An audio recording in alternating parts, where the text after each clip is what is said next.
성부와 성자와 성령의 이름으로 아멘. 예수님과 어머니 하나 되신 성심을 통해 아버지 뜻 안에서 기도드립니다. 사랑하는 예수님과 어머니, 저희들의 내적이고 외적인 모든 것을 두 분의 하나 되신 성심을 통해 아버지 뜻에 봉헌드리오니 예수님과 어머니처럼 저희들도 저희들의 내면이 아버지의 성심으로 가득 차고 또 저희의 사고방식과 정신이 예수님과 어머니의 속성으로 두 분의 정신과 가르침과 모범으로 모두 새롭게 창조될 수 있도록 매일 어머니 태중 안에서 그러한 새로운 영혼으로 창조되기를 갈망하오니 사랑하는 어머니 저희들에게 그렇게 본연의 저희를 찾고 두 분의 정신에 용해될 수 있는 은총으로 축복하여 주시옵소서. 이 모든 기도 우리 주 예수 그리스도의 이름으로 기도드리나이다. 아멘. 성부와 성자와 성령의 이름으로 아멘. 안녕하십니까. 하느님의 뜻 성교의 피아수녀입니다. 오늘도 하느님 아버지께서 우리들에게 주신 진리의 말씀 함께 학습해 보도록 하겠습니다. 2021년 4월 16일 대중을 위한 메시지. 저 모리는 또다시 하느님 아버지의 성심이라고 알게 된 큰 불꽃을 봅니다. 하느님 아버지께서 말씀하십니다. 오늘 나는 내 아들의 성심이 느끼는 모든 것은 나 또한 느낀다는 사실을 너희에게 말해준다. 요즘 시대 내 아들의 성심은 인간의 마음속에 있는 악으로 인해 매우 비통해한다. 나의 부성적인 성심 또한 비통하다. 내 아들의 성심은 나와 마찬가지로 사람들이 내 계명들을 멸시하는 것을 매우 애통해한다. 낙태죄는 나와 내 아들의 성심 둘 다를 무겁게 짓누른다. 이 죄에 반대하지 않는 이들은 곧 이 죄를 지지하는 것이다. 이 나라 미국의 자유정부를 해체하는 것은 곧 적그리스도의 시대를 불러들이는 것과 마찬가지이기 때문에 나와 내 아들의 성심을 몹시 슬프게 한다. 나의 진실한 믿는 이들은 진리를 옹호함으로써 우리의 신성한 성심을 위로해 주어야 한다. 진리는 찬란한 빛처럼 사악한 결정들의 어둠 속에서 환히 빛난다. 내 자녀들아, 우리의 신성한 성심을 기쁘게 하기 위해 용기를 내어라. 그러면 내가 너희를 위로해 줄 것이다. 주님의 말씀입니다. 하느님 감사합니다. 자, 오늘 주신 메시지의 핵심은 이겁니다. 예수님과 아버지는 완전히 하나이시다. 그렇기 때문에 아버지가 슬프시면 예수님도 슬프신 거고 예수님이 슬프시면 아버지도 슬픈 이런 불가분의 관계에 있다라는 것을 전체를 아우르는 말씀 가운데에서 그 원리를 오늘 우리가 하나 발견할 수 있습니다. 그래서 우리도 지금 예수님께서 그렇게 아버지와 완전히 하나 되셨다는 것은 다른 관점에서 말씀드리면 내면이 아버지의 성심으로 가득 차 있다는 거거든요. 제가 많은 강의에서 반복해서 말씀드렸듯이 예수님과 어머니께서는 겉은 예수님의 모습, 겉은 성모님의 모습이시지만 내면은 하느님 아버지의 성심으로 가득 차 계신 상태입니다. 그래서 아버지의 뜻이 무엇인지를 아실 수 있고 아버지가 원하시는 것을 바로바로 아셔서 행하실 수 있는 것이거든요. 아버지 성심으로 가득 차 있으셨기 때문에. 그러니까 그럼 그 원리에서 비추어 봤을 때 마찬가지로 우리도 우리의 내면을 머리끝부터 발끝까지 우리의 내면을 하느님 아버지의 마음이신 성심, 그 거룩한 마음, 성심으로 가득 채우게 되면 예수님이 아버지와 완전히 용해되신 그분의 지체이셨던 것처럼 우리도 예수님과 같은 또 다른 지체가 될 수 있다라는 요 원리를 배워야 됩니다. 이건 성경에서도 복음해설에서도 굉장히 여러 번 물론 말씀드렸던 거지만 오늘은 그 관점과 원리의 나라에서 아버지께서 지금 말씀을 하시기 때문에 오늘 이 메시지를 통해서 우리가 배워야 될 것, 그래서 객관화시키고 구현해야 될 것은 무엇이다? 우리도 우리의 내면을 성심으로 가득 채우면 예수님과 같이 또 다른 아버지의 마치 분신과도 같은 또 다른 지체가 되는 것이 가능하다. 그렇게 구현을 하는 것이다. 하나 되는 것은 이렇게 말씀을 드릴 수 있습니다. 그래서 사실 성심으로 나의 내면을 가득 채우지 않았잖아요. 그럼 사실은 하느님께 아무것도 드린 게 없는 것과 똑같은 겁니다. 왜냐?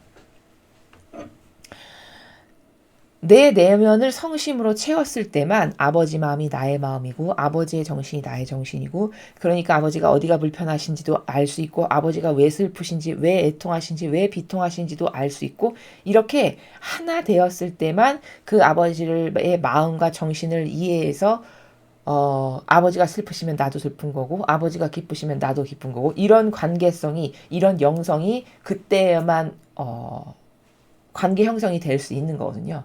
그러니까 사실 내면을 그 성심으로 채우지 않으면 하나 되지 않은 겁니다. 하느님 아버지와 예수님과 어머니와도 역시 하나 되지 않은 것이고, 내면을 하느님 아버지의 성심으로 가득 채웠을 때야만이, 그때야만이 비로소 우리는 아버지와 예수님과 어머니와 완전히 하나 된 그 영성의 관계를 구현한 것이다. 이것을 오늘 이 메시지를 통해서 그 하나의 관점을 발견할 수 있으면 되겠습니다. 자, 오늘 나는 내 아들의 성심이 느끼는 모든 것은 나 또한 느낀다는 사실을 너에게 말해준다. 지금 첫 줄부터 말씀하시는 나라가, 제가 지금 예수님과 아버지는 어떻게 저렇게 긴밀한 완전히 용해된 하나신가? 성심으로 가득 채우셨기 때문에, 예수님께서. 그래서 내면은 아버지시기 때문에 당연히 아버지와 하나 된 관계성, 아버지의 의중과 마음과 정신을 헤아려 드리는 그 나라가 가능한 거다라는 걸 첫 줄에서부터 우리에게 말씀하시는 거죠. 요즘 시대 내 아들의 성심은 인간의 마음속에 있는 악으로 인해 매우 비통해한다.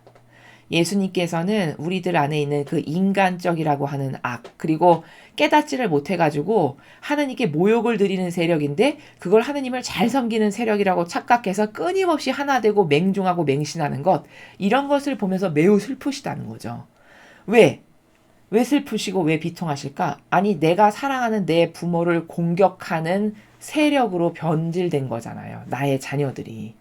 내가 사랑하는 나의 아버지께 사랑을 드려도 모자랄 판인데, 나의 자녀들이 감히 내가 그토록 사랑하는 완전히 하나 된 내 아버지께 매일 모욕과 치욕과 침뱉고 뺨 때리고 송곳으로 심장을 후벼 파고, 이런 세력이 된 거랑 똑같아진 거죠. 지금의 시대의 교회가. 그럼 그 마음이 얼마나 비통하실까 생각해 보십시오. 나의 부성적 성심 또한 비통하다. 왜 비통하실까? 예수님이 비통하시니까 아버지도 비통하신 거예요. 왜? 완전히 하나 된, 내면은 똑같이 아버지 성심으로 차 있으시니까. 내 아들의 성심은 나와 마찬가지로 사람들이 내 계명들을 멸시하는 것을 매우 애통해한다. 같은 나라죠. 계속 같은 나라에서 말씀하세요.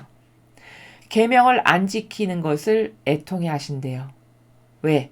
그건 아버지께 슬픔을 드리는 거고, 아버지의 마음을 비통하게 하는 거고, 또 자녀들이 죽는 모습을 보셔야 되는 그 비통함을 함께 느끼시고 계시니까요. 낙태죄는 나와 내 아들의 성심 둘 다를 무겁게 짓누른다. 낙태죄가 저렇게 마음을 아프게 드리는 이유는, 그 생명의 주인이, 인간이 착각하는 게 뭐냐, 그 생명의 주인이 하느님 아버지시라는 거죠. 물론 그 생명이 여성의 몸 안에 태아로 임신되게끔 한 건 인간의 작용에 의해서 이루어진 거긴 하지만, 근원적으로 원리적으로 봤을 때 그 생명은 하느님께서 주신 생명이에요.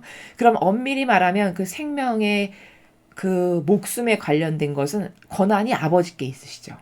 그렇죠? 아버지가 만드신 거고 아버지가 주인이시니까. 그럼 그 권한이 있으신 아버지는 그런 생명 하나하나를 다 소중하게 여기신단 말이죠. 근데 감히 권한도 없는 자가 그 생명을 자기의 필요에 의해서 죽이고 살리고를 막 해. 이게 너무 슬프고 괴로우신 거예요. 그러니까 착각 속에 있는 거죠, 인간은. 마치 자기가 태아를 죽일 권한이 자기에게 있는 것처럼 착각하는 거죠. 근데 본질적으로 말하면 그 권한이 그 인간에게 있지 않고 사실은 아버지께 있으신 거죠. 아버지만이 그 생명을 죽이실 수도 살리실 수도 있는 그 모든 권한이 전적으로 아버지께만 있으신 겁니다. 이 죄에 반대하지 않는 이들은 곧 이 죄를 지지하는 것이다. 그러니까 낙태죄에 누가 반대하지 않는다. 그러면 사실은 지지하는 세력이라는 거예요. 여기서 우리가 발견할 수 있는 건 뭐냐면 경계를 알 수 있어요. 경계. 세력의 경계. 선의 세력인가 악의 세력인가. 이 경계를 똑바로 알아야 어떤 세력이 하나 될까를 우리가 결정을 할 수 있는데 그 세력의 경계값은 뭐냐? 이게 죄야, 잘못됐어 라고 하지 않는 모든 세력은 다 지지하는 거라는 거예요. 그러니까 가운데는 없다는 말씀이죠. 지지한다 아니면 반대한다. 둘 중에 하나지. 가운데 여기에도 반쯤 걸치고 여기에도 반쯤 걸친. 이거는 이 천상의 나라에는 존재하지 않는, 사실 그래서 뭐 중도네 이런 세력은 다 마귀입니다. 본질의 나라에서 봤을 때 다 마귀예요. 가운데 어스뿌리하게 걸쳐가지고 한쪽 발은 오른쪽에 내밀고 또 한쪽 발은 왼쪽에 내미는 이런 속성 있죠. 이런 속성. 이건 다 영적으로는 건강하지 않은 거고 다 마귀입니다. 여기 하나님께서 직접 말씀하시잖아요.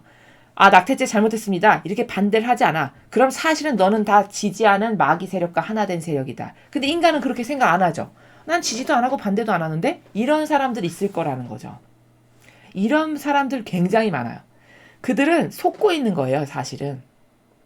마치 자기가 지혜롭고 현명해서 중도 이런 것을 표방하는 것처럼 착각하지만 그건 지혜롭고 현명한 게 아니라 마귀의 농간에 유린을 당해가지고 중도가 얼마나 교묘하고 사악한 마귀인지를 자기만 깨닫지 못하는 겁니다. 차라리 완전히 치우친 마귀 있죠. 세상에 드러난 마귀보다 이 중도라고 하는 세력이 더 나쁜 마귀입니다. 왜? 남을 속이거든요. 유리할 때마다 좌로 갔다 우로 갔다를 반복하면서 자기의 안위를 돌보고 때로는 착한 것처럼 보여서 사람을 속이기도 하는, 요게 요 중도가 차라리 저는 악입니다 해서 악의 편에 완전히 선 사람보다 더 사악하고 역겨운 마귀입니다. 영적으로는 그래요. 그래서 이 원리를 예수님께서도 너는 예, 아니요, 두 개만 해라. 그 이외의 가운데나 기타에서 나오는 모든 말은 다 마귀다라고 하셨죠. 다 악에서 나온 거다. 그게 똑같은 나라입니다. 그래서 인간은 착각하면 안 돼요. 중도 지혜롭고 슬기로워서 나는 때를 봐서 기다렸다가 선택할 거야. 이런 속성, 이런 건 다 건강치 않은, 영적으로는 다 악의 기운을 이미 품고 있는 세력이다 라고 이해하는 것이 맞다는 것이죠. 이 나라 미국의 자유정보를 해체하는 것은 곧 적그리스도의 시대를 불러들이는 것과 마찬가지이기 때문에 나와 내 아들의 성심을 몹시 슬프게 한다. 그렇죠.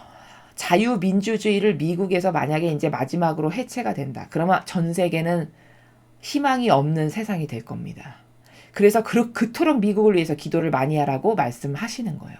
그토록 트럼프 대통령을 위해서 기도하라고 과거에 말씀하셨던 이유는 그 선의 세력이 최후의 보루이기 때문에 그 최후의 보루마저 망가지면 이제 악이 더 이상 거리낄 것이 없이 다 판치는 세상이 돼도 하나도 제지할 세력이 남아있지 않게 되는 거거든요. 그래서 미국이 중요한 거예요. 그 선의 최종 보루이면서 가장 강대국인 미국이 저 자유민주주의를 끝까지 지키느냐 못 지키느냐는 전 인류의 운명과 절대 무관하지 않습니다. 여기서 지금 말씀하시잖아요. 그렇죠? 만약에 자유민주주의가 실패해서 이제 그 나라마저 공산주의, 사회주의가 돼. 그럼 이제 끝난 거라는 거죠. 적그리스도의 시대가 그때부터 시작된다는 거예요. 불러들이는 거라고 말씀하시죠. 그래서 몹시 슬프단다. 혹시라도 자유민주주의가 해체되는 나라가 될까봐 슬프신 거죠. 나의 진실한 믿는 이들은 진리를 옹호함으로써 우리의 신성한 성심을 위로해 주어야 한다. 그러니까 이렇게 나에게 속한 자녀들아, 나를 진실하게 믿는 자녀들아, 나와 하나 된 소수의 자녀들아, 이런 말씀이시죠. 그런 소수의 하나 된 자녀들은 끝까지 진리를 옹호함으로써 이렇게 상처받은 내 아들과 나의 마음을 위로해 주어라, 이런 말씀이십니다. 올바르된 자녀가 한 명만 있어도 거기서 위로를 받죠. 세상의 부모님도 마찬가지입니다. 진리를 옹호하는 비록 소수지만 남은 자녀들이 있다면 그들을 보면서 비로소 힘을 내시는 이런 나라를 말씀하시는 거예요. 그리고 또 여기서 발견할 수 있는 건 뭐냐면 우리의 신성한 성심, 이렇게 우리라고 하셨어요. 그럼 이 우리의 신성한 성심이라고 말씀하신 이것의 근거에서 우리는 뭘 발견할 수 있냐? 아버지와 예수님은 똑같은 성심으로 채워 계시구나를 여기서 발견할 수 있죠. 왜? 우리라고 하셨으니까. 우리의 신성한 성심, 즉 예수님이나 아버지나 그리고 어머니까지도 내면은 하나님의 성심으로 가득 차 계시구나를 여기서 확인할 수 있습니다. 진리는 찬란한 빛처럼 사악한 결정들의 어둠 속에서 환히 빛난다. 그러니까 진리라는 것은 아무리 사악한 마귀의 세력이 그 어둠 안에서 이런저런 결정을 한다 한들 찬란 빛 자체이기 때문에 진리라는 게 숨길 수 없는 참된 진실이고 사실이고 정직이고 빛이고 이렇기 때문에 절대 감출 수 없는 어둠 속에서도 환히 빛나는 그런 것이 바로 참된 진실과 사실이라는 진리다. 이렇게 말씀하십니다. 내 자녀들아, 우리의 신성한 성심을 기쁘게 하기 위해 용기를 내어라. 그러면 내가 너희를 위로해 줄 것이다. 자, 예수님과 어머니와 아버지의 우리의라고 말씀하신 그 하느님의 신성한 성심을 기쁘게 해드리려면 어떻게 용기를 내야 되는 거죠? 끝까지 진리를 옹호하고 아닌 것이 다가왔을 때 아니오라고 하고 예를 예라고 하고 불의한 세력이 다가왔을 때 내 아니 때문에 타협하거나 협력해서 굴복하지 말고 이렇게 이게 기쁘게 해드리는 거죠. 타협과 동조와 협력을 안 하는 게 기쁘게 해드리는 거예요. 다시 말하면 악의 세력과 그러려면 용기가 필요할까요? 안 할까요? 당연히 필요하죠. 왜? 불이익이 돌아갈 거니까. 지금은 마귀의 세력들이 맨날 법과 제도를 교묘하게 만들어가지고 그걸로 올가매는 과정 중에 있는 시대거든요. 이 사악한 마귀의 시대라고 지금 우리가 일컫는 이 시대는. 그래서 이 정부도 자꾸 이상한 법 계속 만들죠. 이상한 제도. 이 교회도 그 교계 제도라는 것을 계속 만들고 이상한 말하고 뭐 법제화하고 이런 걸 합니다. 그건 영혼을 살리고 구원하기 위해서 예수님처럼 영혼을 사랑해서가 아니라 그러한 영혼들을 자신들이 만들어 놓은 제도와 시스템 안에 가두어서 옴짝달싹 못하게 하고 다스리기 위해서거든요. 겁박하고 엇박하고 도저히 이거 따르지 않으면 안 되게끔 프레임에 가둬서. 그럼 그럴 때 용기가 필요할까요? 안 할까요? 당연히 용기가 필요한 거죠. 이제 앞으로 도래할 세상이 그런 용기가 필요한 세상이 될 거라고 말씀하시는 거예요. 당장 이거 따르지 않으면 식료품 못 사게 하고 못 사게 하고 이런 법을 가동시킨다. 그럼 대다수의 사람 거기 타협할 수밖에 없겠죠. 이렇게 악랄한 거예요. 이 마귀 세력, 전체주의 세력이 한다라는 것이. 과연 그때도 그런 악의 세력에 타협이나 협력하지 않을 수 있겠는가? 끝까지 아닌 것을 아니다라고 말할 수 있겠는가? 근데 그렇게 해야 된다라고 지금 말씀하시는 거죠. 나대로의 방비를 세우면서 그 마귀의 세력에 굴복하지 않을 수 있는 어떤 다양한 최소한의 방비랄까? 그런 것을 하면서 정신만큼은 꼿꼿해가지고 다니엘처럼 아닌 것을 끝까지 아니라고 할 수 있는 이런 정의의 편에 쓰고 선의 세력의 편에 쓰려면 용기가 반드시 필요할 거라는 거죠. 지금부터 벌써 그런 세상이 서서히 도래하고 있죠. 그때 그 진리를 지키고 옹호하기 위해서 용기를 내라. 그러면 너를 위로해 줄 거다. 이렇게 말씀하시는 겁니다. 네가 불구하고 선의 편에 쓴다면 내가 너를 위로해 줄 거고 너가 극복할 수 있는 힘도 줄 것이다 라고 말씀하시는 나라예요. 자, 그래서 오늘 주신 메시지에서는 성심을 알아야 되는 겁니다. 예수님과 어머니의 내면은 성심으로 가득 차 있다. 그랬기 때문에 하느님하고 하나 되셔서 소통이 다 되셨던 거다. 그럼 나도 그렇게 아버지와 소통이 자유자재로 잘 되는 영성의 관계성을 형성하려면 나도 나의 내면을 예수님과 어머니께서 그렇게 하셨던 것처럼 아버지의 성심으로 가득 채워야 된다. 그럴 때만이 비로소 아버지와 하나 된 거고 그럴 때만이 그 아버지의 뜻을 헤아릴 수도 있고 예수님이 하신 것처럼 그 아버지의 뜻만을 행하는 그 모든 것에 있어서 민첩하게 알아듣고 깨달을 수 있게 된다. 이것이 오늘 주신 메시지의 핵심이고 잊어서는 안 될 중요한 내용이라고 말씀드릴 수 있습니다. 이상으로 2021년 4월 16일 대중을 위한 메시지 해설을 마치겠습니다. 감사합니다.